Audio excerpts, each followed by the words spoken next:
अगर तुम यूट्यूब पे जाओगे और सर्च करोगे how to move like them but never think like them, I am sure कि तुम्हें एक भी वीडियो ऐसा नहीं मिलेगा जिसमें तुम्हें सही चीज बताई गई हो, जिसमें तुम्हें बताया गया हो कि एक्चुअल में हमें कैसे उनकी तरह मूव करना है लेकिन उनकी तरह सोचना नहीं है। और इसी प्रॉब्लम को सॉल्व करने के लिए मैं इस वीडियो को लाया हूँ। चलो समझते हैं कि वो पर्सन कैसा होता है जो लोगों के बीच में रहकर भी उनकी तरह सोचता नहीं है। मुझे याद है मेरे स्कूल टाइम में एक लड़का था जिसकी ऑब्जर्वेशन स्किल बहुत अच्छी थी। वो चीजों को बहुत अच्छे से एनालाइज करता था और उसके हिसाब से एक्शन लेता था। वो न कभी स्मार्ट दिखने का दिखावा नहीं करता था और ना ही किसी के सामने शो ऑफ करता था। वो ना ज्यादा बोलता था और ना कम, मतलब तुम कह सकते हो कि वो इंट्रोवर्ट भी नहीं था और एक्सट्रोवर्ट भी नहीं। वो इन दोनों के बीच में था, जिसे एम्बीवर्ट कहते हैं। वो टॉपर नहीं था, लेकिन जब एग्जाम होता था, रिजल्ट आते थे, तो वो हमेशा टॉप 5 स्टूडेंट्स में आता था। वो लड़का रिलेटिव्स के बीच या अपने क्लास के लड़कों के बीच काफी नॉर्मल दिखता था। वो लड़का सबकी तरह एक्ट करता था, सबकी तरह बोलता भी था, लेकिन एक चीज थी जो उसे सबसे अलग बनाती थी, वो थी उसके सोचने का तरीका। वो चाहे जितने दोस्तों या रिलेटिव्स के साथ रह ले, लेकिन उनकी तरह सोचता नहीं था। चाहे वो कैसी सिचुएशन क्यों ना हो, वो हमेशा सोच समझ कर एक्शन लेता था। और तुम भी एग्जैक्ट उस लड़के की तरह बन सकते हो, लेकिन उसको बताने से पहले तुम्हें ये समझना चाहिए कि तुम आम लोगों की तरह सोचते ही क्यों। आखिर वो क्या चीजें हैं जो तुम्हें एक्स्ट्रा ऑर्डिनरी पर्सन बनाने से रोकती हैं।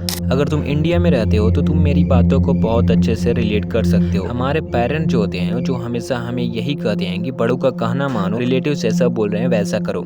स्कूल में भी हमें यही बताया जाता है, जैसा टीचर बोल रहे हैं वैसा ही करो। और धीरे धीरे ये लोग हमारे ब्रेन को इस तरह ब्रेन वॉश करते हैं कि हम इनकी तरह सोचने भी लगते हैं। और यही सबसे खतरनाक चीज है, अगर हम इनकी तरह सोचने लगते हैं तो हम इनकी तरह हर एक चीज करने लगते हैं। जैसे हम इनकी तरह ब्लेम करने लगते हैं कि हमारे पास ये चीजें नहीं है, वो चीजें नहीं है। और यही सबसे डेंजरस थिंग है, क्योंकि उनकी तरह एक्ट करना टेम्पररी होता है, लेकिन उनकी तरह सोचना परमानेंट बन जाता है। और इनकी सोच क्या कहती है पता है? स्कूल जाओ, अच्छे से पढ़ाई करो, अच्छे मार्क्स लेकर आओ और कोई गवर्नमेंट जॉब करो, बस इतना ही। अच्छा चलो मैं तुमसे एक सवाल पूछता हूँ कि जब तुमने खुद कुछ अलग करने की कोशिश की, या जब तुम्हें डर लगा लेकिन फिर भी तुमने सोचा।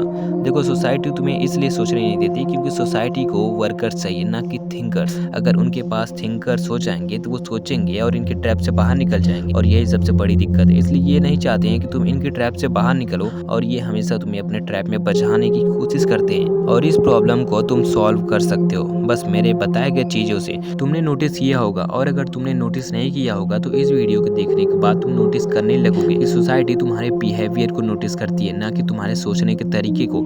इसलिए उनकी तरह बिहेव करो, लेकिन उनकी तरह सोचो मत। जैसे अगर तुम अपने दोस्तों के साथ हो तो उनके साथ मौज मस्ती करो, उनकी बातों को मानो, लेकिन जब डिसीजन लेने की बारी है तो खुद से लो। एक और एग्जांपल, जैसे तुम रिलेटिव्स के साथ हो तो उनकी बातों को मानो, उनकी बातों से एग्री करो, लेकिन जब डिसीजन लेने की बारी है तो खुद से लेना, क्योंकि तुम्हें अपनी लाइफ को जीना है, ना कि उनको। बेसिकली मेरे कहने का मतलब ये है कि तुम बाहर से सबको हाँ हाँ बोलो, लेकिन अंदर से नहीं। मैं तुम्हें एक रियलिटी चेक देता हूँ, इस पद पर चलना आसान नहीं होता। तुम्हें कुछ प्रॉब्लम को फेस करना ही पड़ेगा। जैसे अगर तुम सबकी तरह एक्ट करते हो लेकिन सबकी तरह सोचते नहीं हो तो तुम्हें बहुत अकेलापन महसूस होगा। तुम भीड़ में भी अपने आप को बहुत अकेलापन महसूस करोगे, लेकिन घबराने वाली बात नहीं, क्योंकि अगर तुम सच में अलग बनना चाहते हो तो तुम्हें अलग रहना भी पड़ेगा। अब बात करते हैं असली पार्ट पर। नेवर थिंक लाइक देम, मतलब इसका मतलब है कि तुम भीड़ में रहते हुए भी उनसे अलग सोचते हो। अगर तुम एक ऐसी जगह पर हो जहाँ पर तुम्हारा माइंडसेट तुम्हारे आसपास के लोगों से मिलता नहीं है, तो तुम उनकी तरह एक्ट करना शुरू कर दो, उनकी तरह बिहेव करना शुरू कर दो और उनकी तरह बोलना शुरू कर दो। लेकिन एक चीज तुम्हें कभी भी नहीं करना है, अपने गोल्स और इंटेंशंस को उनके सामने कभी भी रिवील मत करना, क्योंकि अगर तुम अपने गोल्स को ऐसे लोगों के सामने बताओगे जिनको तुम्हारे गोल्स के जी के बारे में भी नहीं पता है, तो वो तुम्हारे गोल्स को सुनकर ऑफ कोर्स डीमोटिवेट करेंगे। और अगर तुम जानना चाहते हो कि क्या तुम लोगों की तरह सोचते हो, तो बस मेरे एक सवाल का जवाब दो। अगर दुनिया में सिर्फ तुम होते तो क्या तुम ये चॉइस लेते? अगर इसका जवाब नहीं है तो शायद तुम भीड़ की तरह सोच रहे हो। एक बात और, अगर तुम्हें लगता है लोग तुम्हें जज कर रहे हैं तो मुझे सिर्फ एक मिनट दो, मैं तुम्हारी इस गलतफहमी को दूर करता हूँ। हर एक इंसान अपनी लाइफ में बिजी है, उन्हें अपनी लाइफ की प्रॉब्लम से फुर्सत ही नहीं है। तुम खुद अपने आसपास देख सकती हो, तुम इतना इंपॉर्टेंट नहीं हो जितना तुम्हारा दिमाग तुम्हें फील कराता है। ये कोई बुरी बात नहीं है, एक्चुअल में ये तुम्हारे लिए फ्रीडम है, क्योंकि जब तुम समझ जाते हो कि लोग तुम्हारे बारे में नहीं सोचते हैं, तब तुम रिलैक्स हो जाते हो,